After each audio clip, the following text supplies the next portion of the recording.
ရှင်ဒီနေ့ငါးဟင်းချက်မှဖြစ်တဲ့ကြောင့်မလို့ချက်သွန်ဖြူချက်သွန်နီးစပလင်ကိုမြို့တိဖွဲချမ်းတဲ့တခါလေးမျိုးစုံတွေမှာရောက်ထားမယ်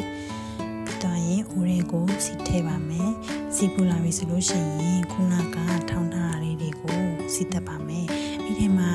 ထက်ကနနမင်းမြက်ကိုပါရောပြီးတော့မှထောင်းထားပါတယ်ပြီးတော့ရင်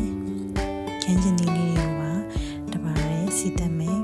မျိုးစုံလေးကိုပါရေးချင်းပြီးတော့ထည့်လိုက်ပါတယ်ခင်းကျင်ဒီလေးတွေခုလိုနှမ်းသွားပြီဆိုလို့ရှိရင်တော့ငတန်ကိုစားနေတာလေးထည့်မယ်ငတန်ကိုဒီဘိုက်သားမှာစီများတာလေးကိုညီမကကြိုက်လို့အဲ့ဒါလေးယူရလာတယ်ပြီးတော့ရင်ဖုံးလေးအောင်မယ်ခဏကြာလို့ရှိရင်သူ့စီအတိုင်းပဲချက်တယ်ညီမတို့လေရေတွေပါဘာမှမထည့်ဘူးနောက်ဆုံးမှာဒီနနမင်းလေးပါထည့်လိုက်မယ်နနမင်းလေးကိုအုပ်ပြီးဆိုပုံမွေးသွားတာပေါ့နော်ငတန်ရဲ့ညီနှတွေပါပျောက်ပြီးတော့အခုလိုစားခြင်းစရာကောင်းတဲ့ငတန်ဟင်းတစ်ခွက်စီပြန်ဟင်းလေးရပါပြီရှင်ဟုတ်အကုန်လုံးကြည့်ပြီးကြလို့ကျေးဇူးပါနောက်ဘလော့